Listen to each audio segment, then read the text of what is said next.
c'est Marine Tondelier donc, qui est avec nous, qui est secrétaire nationale des écologistes. Bonjour Madame Tondelier. Bonjour. On suit de près le jugement dans l'affaire du financement libyen de la campagne de Sarkozy. Nicolas Sarkozy qui a été justement relaxé pour corruption, pour détournement de fonds publics et pour corruption passive. Donc autrement dit, le tribunal estime qu'il n'a pas financé illégalement sa campagne par des fonds libyens. Néanmoins, il est reconnu coupable d'association de malfaiteurs. Alors on attend les peines qui n'ont pas été prononcées. Brice Hortefeux est également condamné, ainsi que Claude Guéant. En revanche, Éric Woerth, qui était trésorier de cette campagne, a été relaxé. Voilà où on en est. Finalement, j'ai envie de dire, Nicolas Sarkozy s'en sort plutôt bien. On va voir les peines, surtout. Et je vous rappelle que M. Sarkozy est contre l'aménagement des peines de plus de 6 mois.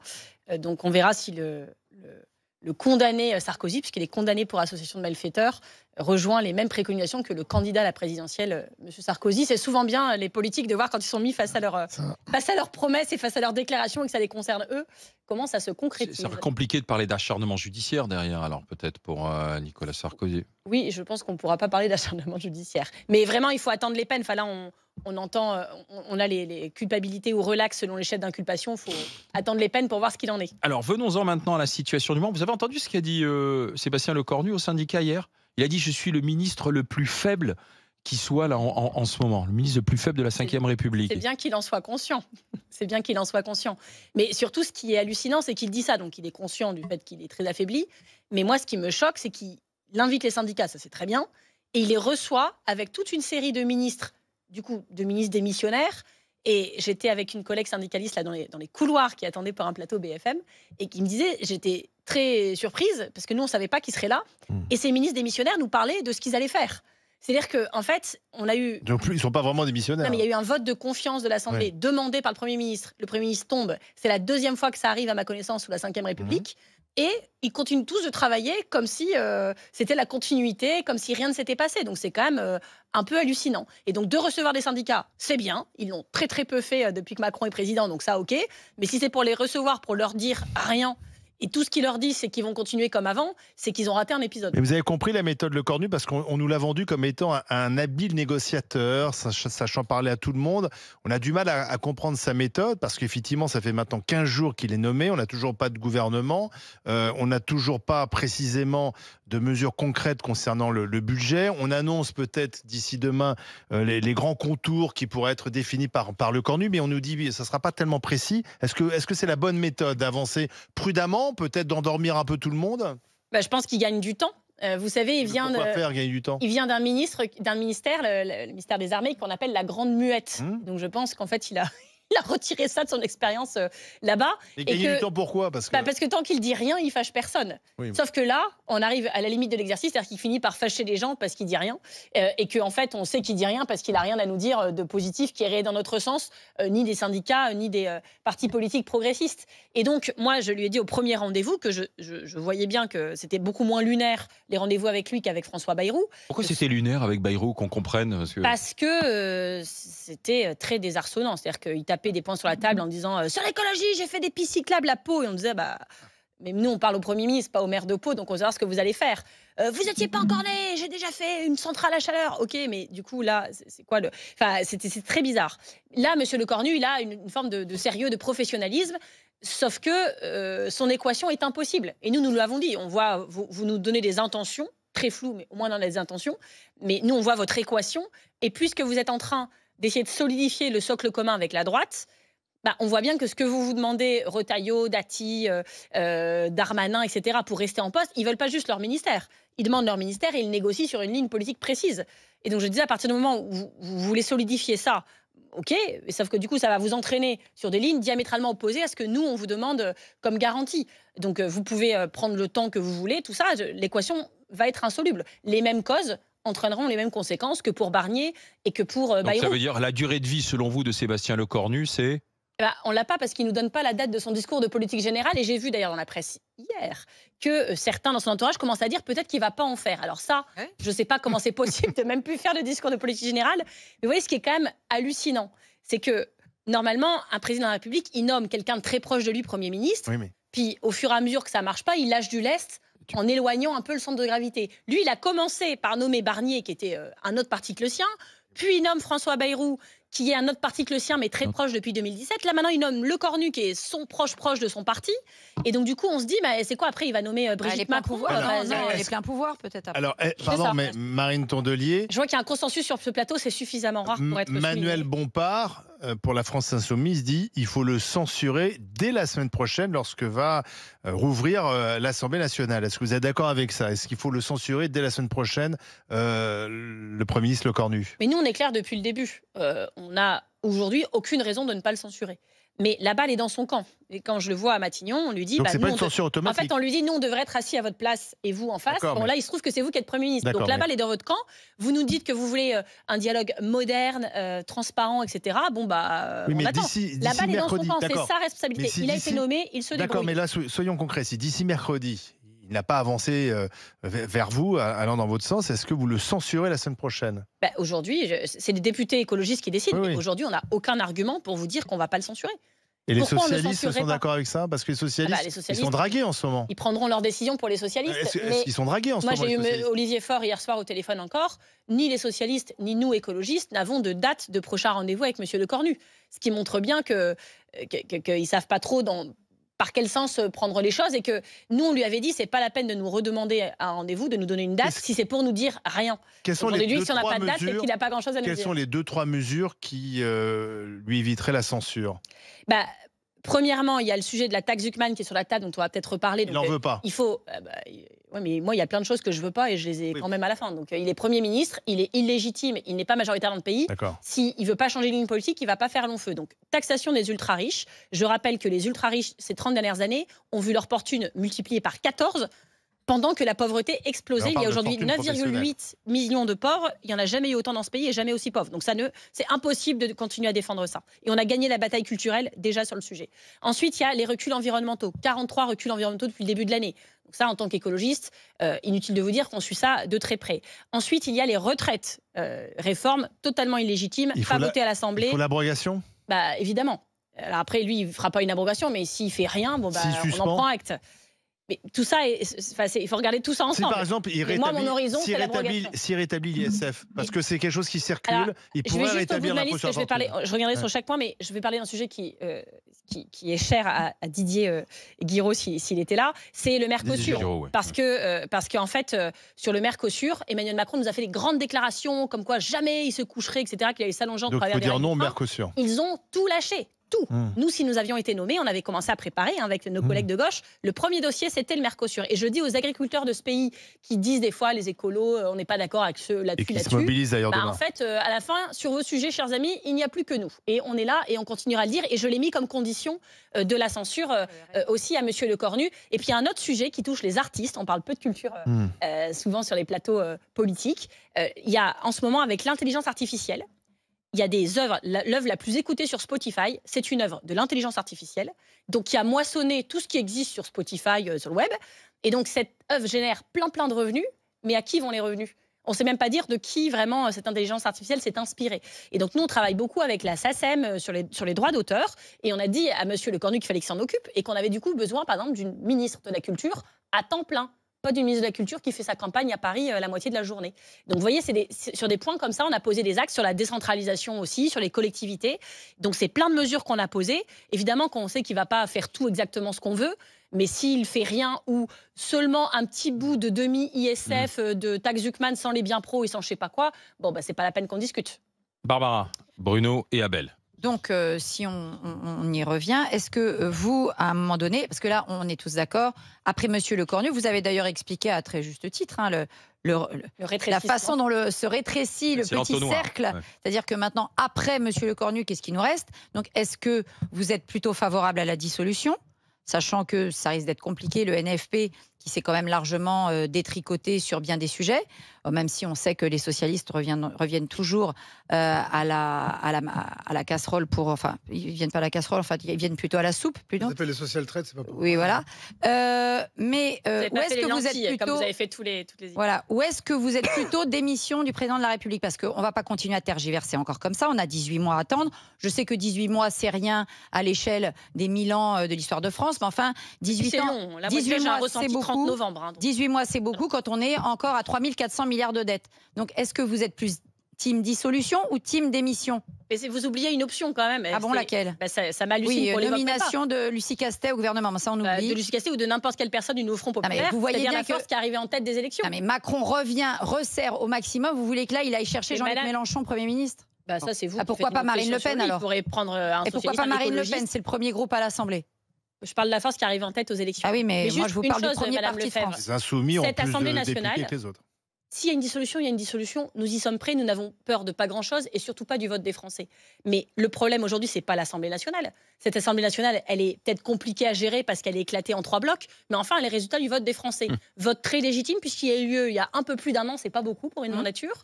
Et deuxièmement, avec un taux de participation inégalé depuis 1981. Donc l'Assemblée nationale n'est pas illégitime. Ce qui est illégitime aujourd'hui, c'est ce gouvernement. Et si le problème, vous le dites, la dette, etc., le problème, c'est d'avoir un budget, une dissolution ne donnera pas plus de budget. Mais s'il y en a une, nous sommes prêts et nous la ferons. On ne sait pas ce que donnerait la dissolution. Les électeurs, peut-être, vont se dire, en réfléchissant, il faut donner une majorité. On vote tous pour Macron, finalement. Non, ça sera à mon avis une majorité. Ils peuvent donner une majorité à l'Assemblée nationale. Et donc, vous pensez qu'une majorité à l'Assemblée nationale fait passer un budget easy peasy à l'Assemblée nationale? S'il y a une majorité absolue, oui. S'ils ont une majorité forte, même si elle n'est pas absolue et qu'il y a des négociations avec LR, avec d'autres, ils peuvent faire passer un budget. Ça m'intéresse parce que... Ah non, mais moi, vous parlez du vote légitime des Français. Non, mais le Rassemblement national... Sur la réforme de retraite, ils sont d'accord avec vous. Vous m'avez pas répondu sur la démission. Oui, mais sur la... Alors, eux, avec eux, vraiment, les intérêts du peuple sont bien gardés, puisque, voyez-vous, ils expliquent chez moi, à l'électorat des Hauts-de-France, qu'ils vont défendre les ouvriers, les précaires, etc.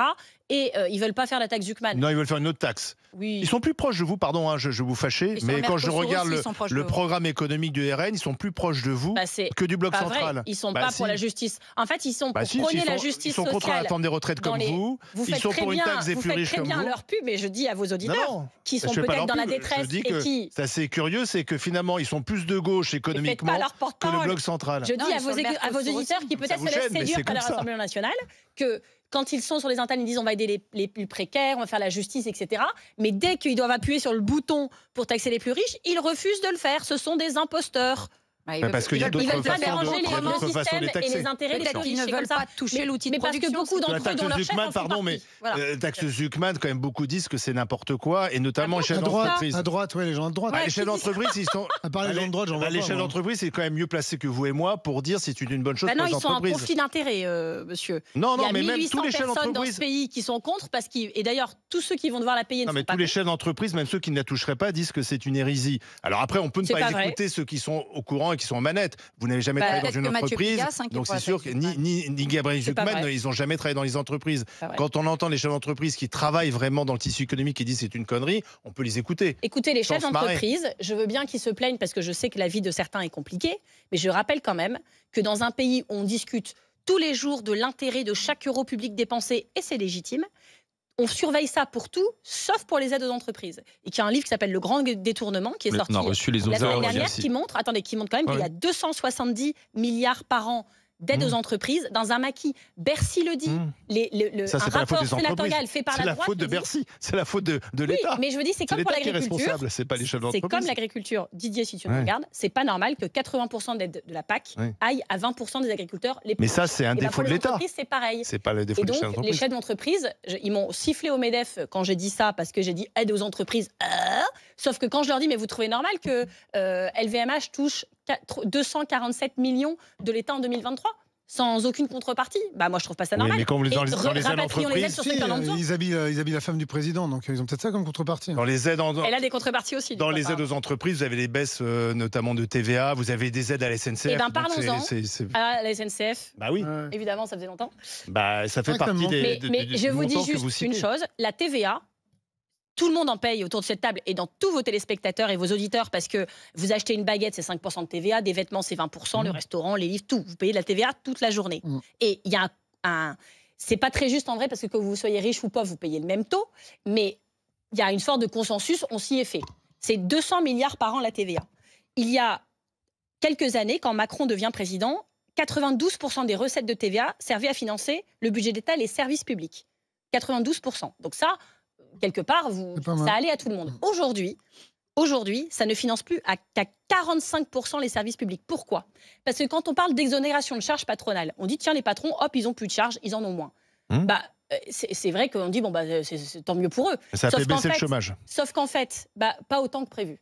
Mieux que quand la gauche était au pouvoir. Sauf que ces exonérations de charges patronales, l'argent qui finançait des choses, ces choses doivent encore être financées. Et donc, on prend la TVA pour aller compenser les charges patronales. Et donc, à chaque fois que vous achetez votre baguette ou vos vêtements ou ce que vous voulez, les fournitures scolaires de vos enfants, vous financez en fait à plus de 50% les exonérations de charges patronales. Donc, vous voyez, les charges patronales, c'est un cadeau pour certains patrons. Donc c'est mieux d'avoir légitime plein pour de d'autres, charges. mais surtout c'est tout le monde qui le paye à chaque fois qu'on achète un truc en France. Vous pensez que pour la compétitivité de nos entreprises, il faut les charger davantage, plus que parce qu'ils sont déjà plus chargés que n'importe quel concurrent en Europe. Pouvoir, comme pour chaque euro d'argent public dépensé, et je l'entends beaucoup pour certaines dépenses et pas pour d'autres, qu'il faut regarder où va l'argent, à quoi il sert et quelle est la dépense est-ce qu'il faut efficace. charger davantage les entreprises? Ça dépend lesquelles. Je dis juste que moi j'ai vu ArcelorMittal dans le Nord, le nombre de pognons qu'ils ont touché sans aucun engagement de non-délocalisation, sans aucun engagement de non-licenciement. Enfin, en fait, à un moment, les entreprises, oui, elles ont le droit d'être aidées, ça fait partie de la politique de la nation, mais toutes les entreprises n'ont pas autant besoin d'être aidées les unes que les autres. Mais dans il faut des critères depuis 20 minutes, c'est de jamais parité dans l'entreprise, d'égalité des rémunérations entre les femmes et les hommes, de non-délocalisation, des conditions environnementales. Vous proposez? Mais elle vient de te le dire. Je viens de le dire. Non, ça c'est pas des économies. C'est-à-dire que vous voulez mettre des impôts supplémentaires, mais est-ce qu'à un moment donné, vous réduisez les dépenses? Dans un budget, vous avez les dépenses et les recettes. Oui. Des exonérations de charges, c'est des recettes en moins. Vous ne parlez jamais des dépenses. Oui, mais c'est une dépense, on appelle ça une dépense fiscale. Non. Bah si, c'est une Vous ne parlez jamais des dépenses, c'est ça. C'est là où votre discours manque de crédibilité, parce que on peut mettre des impôts supplémentaires, mais si on baisse pas la dépense, c'est pas des impôts supplémentaires. Si, ces charges, elles existent. Ils en sont exonérés. Donc si vous remettez, c'est des impôts supplémentaires. Non, mais elle vient de t'expliquer qu'il y a 221 milliards qui vont aux entreprises. Arrêtons de leur donner. Oui. Ça, c'est une économie, par exemple. Voilà. Et après, tu les charges. Après, tu leur mets moins de charges, donc à mettre moins de charges. Tu baisses les charges. Tu baisses les charges pour ceux qui auraient besoin qu'on leur baisse les charges. Parce que si tu leur donnes 221, mais que tu leur redis de 75 millions. Quelles sont les économies que Marine Tondelier reste avec nous? Les aides aux entreprises, on les regarde de plus près et on garde celles qui sont utiles, qui créent vraiment de l'emploi. C'est votre objectif, c'est le mien aussi. C'est pas le cas de toutes les aides aux entreprises. Même Bercy ne sait plus le justifier. Les grosses entreprises du CAC n'ont pas besoin de milliards. Deuxième consensus de la matinée, je vais m'évanouir. Oui, mais par contre, les TPE, PME, elles ont besoin de ces aides, madame. Il faut réorienter. C'est comme pour l'agriculture. Tiens, je crois que le Rassemblement national dit la même chose. Marine Tondelier. Mais vous êtes tous leur porte-parole ce matin, ils ont même besoin d'être invités. Il faut casser le consensus, Marine Tondelier. Question, Bruno Poncet à Belleboilly.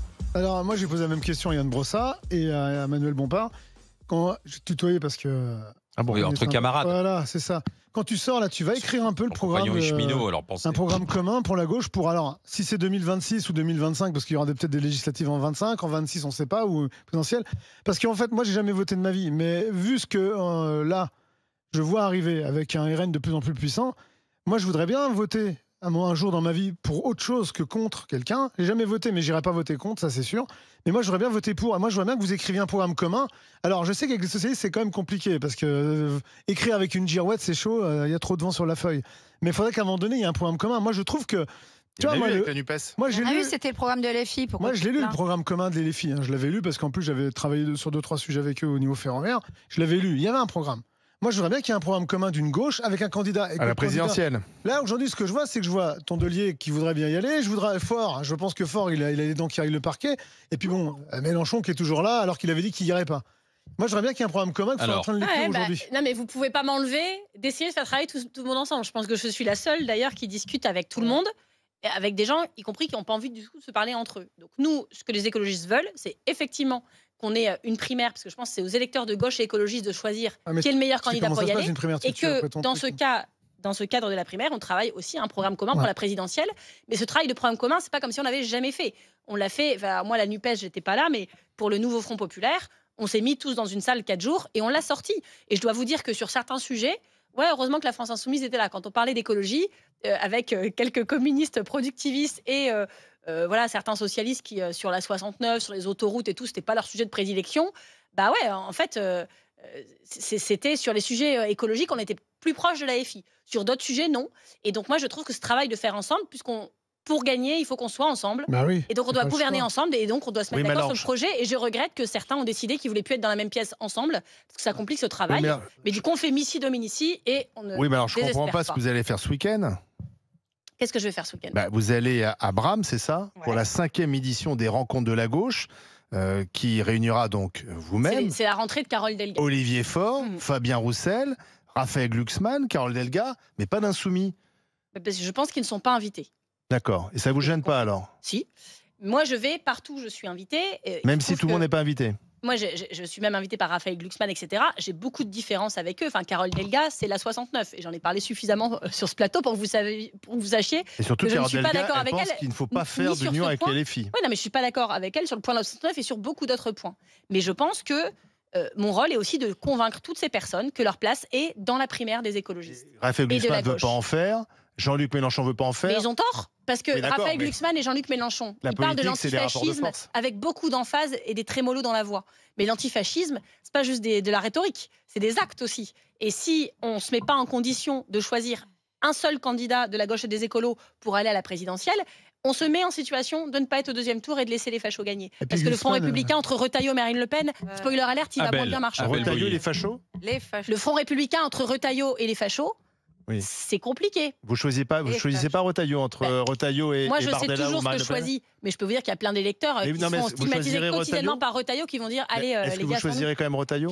Moi, le Front républicain, c'est ancré en moi. Vous le savez, bien plus que chez les Républicains qui usurpent vous traitez leur 11 millions d'électeurs du Rassemblement national de fachos, donc. Non, les fachos, je parle des candidats. Ah, d'accord. Alors, et les gens qui votent pour les candidats fachos, il y a des fâchés, quoi, alors? Il y a des fachos aussi, peut-être pourcentage quand même. Et il y a des gens qui ne croient plus en rien. Des gens qui sont peut-être convaincus. En fait, vous trouvez ça bien, vous, ce genre d'anathème? Vous subissez les anathèmes, vous, de votre côté? Oui. Vous en subissez autant. Attendez, Madame Lefebvre, on ne va pas créer le comité de soutien du RN qui est accusé d'être facho. Vous avez lu leur programme. Madame Candelier, est-ce que vous ne pensez pas qu'on est arrivé à un stade où tout le monde se jette des anathèmes à la tronche? D'ailleurs, là, j'en profite. Il y a Madame Rokhaya Diallo qui m'envoie 50 SMS parce que tout à l'heure, j'ai évoqué son nom en me trompant parce que c'était pas elle qui avait tenu ce genre de propos. Elle est complètement hystérique sur le téléphone. Vous l'avez diffamée. Non, mais justement, non, mais attendez. Ok, on peut se tromper. D'accord, mais je parlais en général du discours des coloniales en général que Abel d'ailleurs venait de souligner, le discours des coloniales que Abel condamnait. Donc je veux dire, on est dans un monde où tout le monde jette des anathèmes. Les LFI c'est ça, les écolos c'est ça, les autres c'est des fachos. Non mais les autres c'est des fachos. Eh ben oui, puisque Madame Lefebvre, ils m'ont attaqué plusieurs fois. De fachos pour un oui, pour un non. J'ai gagné en justice pour avoir utilisé ce mot à leur sujet. Quand on n'est pas facho, on est génocidaire. Quand même, là, vous mélangez. Mais non, mais c'est pas ça, c'est que Madame vous participez. Ils m'ont attaqué plusieurs fois pour l'utilisation de ce mot et j'ai gagné à chaque fois en justice parce que c'est vrai. Voilà. Non, ce n'est pas vrai. Vous n'avez pas gagné en justice en les traitant de fascistes. Non, c'est pas vrai. Ils ont attaqué en diffamation. Nous avons gagné. Oui, parce que c'était dans le cadre de l'attaque de la diffamation. Ça ne veut pas dire que la justice a dit qu'ils étaient des fascistes. Ils ont d'extrême droite. Sur la préfecture les classe ainsi quand ils déposent des candidatures. En général, est-ce qu'on peut arrêter de coller des étiquettes et en particulier sur les électeurs? Moi, je suis écologiste. Vous pouvez le dire. Mais c'est les électeurs. Pas honte de ce que je suis. Et moi, je suis islamo-gauchiste. Oui, mais quand on dit Khmer vert, quand on dit Khmer vert, ça c'est diffamatoire. Bah voilà. Vous n'allez pas recommencer, c'est pas possible. Non, c'est pas moi. Que j'ai pas attaqué, mais je peux le faire. Non, mais vous menaciez Charles Consigny de porter plainte parce qu'il est Khmer vert et vous traitez de facho. Donc c'est pareil. C'est là où Marine, vous n'êtes pas tellement logique et cohérente. La classification politique, c'est diffamatoire parce qu'il y a des centaines de milliers de personnes qui ont perdu la vie. Mais les fachos, c'est pas diffamatoire de traiter. C'est une classation politique. Non, c'est pas une classification politique, facho. Elle les traite pas de nazis, elle les traite de fascistes. Mais c'est pareil. Bah non, désolé. Enfin, pardon. Non, c'est pas pareil. Vous êtes c'est une rigolo. classification politique historique. Mais alors, attendez. De toute façon, on va pas aller très loin avec ça. Au niveau mondial et le prochain domino possible, c'est la France. Là, on tourne en rond. Moi, je vais vous poser une question que j'assume être égoïste parce que je suis éducateur. Et dans mon travail, je travaille beaucoup sur le sujet des violences sexuelles. Il y a quelque chose qui m'horripile, mais chez toute la classe politique. Parce que la France, c'est ce merveilleux pays où quand même toutes les 3 minutes, on a un enfant qui est violé ou agressé sexuellement. C'est ce merveilleux pays qui est le 3e pays le plus consommateur au monde de contenu pédopornographique, je vais y arriver. C'est ce merveilleux pays où dans toutes les classes, vous avez potentiellement 2 à 3 enfants qui sont victimes d'inceste. Je ne comprends pas, alors que tous les politiques disent aimer la jeunesse, vouloir investir dans les enfants de France, pourquoi le sujet de la pédocriminalité n'est pas un sujet qui fait consensus et dont on ne parle pas plus. Alors je pense pas que c'est pas un sujet qui fasse consensus, je pense que c'est un sujet qui est invisibilisé comme d'autres. Mais pourquoi justement? Et figurez-vous que tous les partis sont concernés. Mais figurez-vous que je sors un livre le 1er octobre qui parle de beaucoup de choses, mais je consacre un chapitre aux enfants. Ça s'appelle « Quels enfants laissons-nous à la planète ?» Parce qu'on parle souvent de la planète qu'on laisse à nos enfants. Moi, je parle de quels enfants nous laissons à la planète, où j'attire l'attention sur ces sujets dont je ne comprends pas qu'on n'en parle pas tout le temps.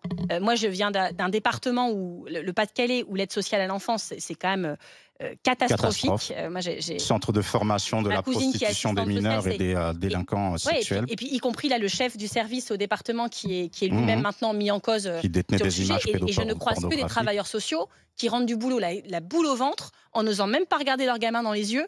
Parce qu'en fait, ils se disent qu'aujourd'hui, il y a tel enfant qu'ils n'ont pas réussi à aider. Oui, mais pourquoi la classe politique n'en parle pas plus? C'est pas normal. On a des milliers d'enfants, des dizaines de milliers d'enfants qui sont détruits chaque année. Oui. Je côtoie des victimes tout le temps. Oui. Je côtoie des mamans tout le temps qui sont perdues face à un système politico-économico, judiciaire, médiatique qui ne les comprend pas, qui les mettent de côté. Donc pourquoi vous et les autres, vous n'en parlez pas plus alors que vous savez que c'est un fléau? Les castings, c'est bien. Qui sera demain en poste? Voilà. Il n'y a pas de problème par rapport à ça. Mais le zèle que vous avez pour l'écologie, moi j'aimerais que vous l'ayez aussi pour la pédocriminalité, mais ce n'est pas un reproche que je ne fais qu'à vous, parce que c'est un reproche que je fais à toute la classe politique, et ce n'est pas normal qu'en France, pays des droits de l'homme, on mette les enfants victimes de violences sexuelles de côté. Mais pour le coup, vous avez raison, et je peux vous dire que je suis la seule à l'avoir fait quand Gabriel Attal a été nommé Premier ministre. Vous savez, sa grande mesure, c'était de dire on va supprimer les allocs aux parents qui élèvent mal leurs enfants. Et j'étais allée dans son bureau, donc comme on l'a fait avec Monsieur Le Cornu, donc on avait parlé écologie, tous les sujets que vous avez cités, et je lui avais parlé de l'ASE en disant, vous savez, Monsieur Attal, en tant que Premier ministre, comme le Président de la République, c'est vous qui, en fait, les enfants de l'ASE, ils sont sous votre responsabilité à vous.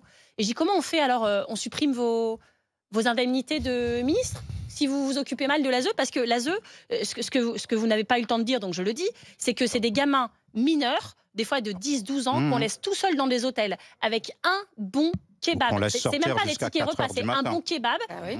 Ils ont un repas par jour. Ah oui. Donc comment ils font pour se nourrir? Après, ça donne de la prostitution, la délinquance. Il y a des gens qui meurent dans des campings aussi, où ils mettent les gamins dans des campings.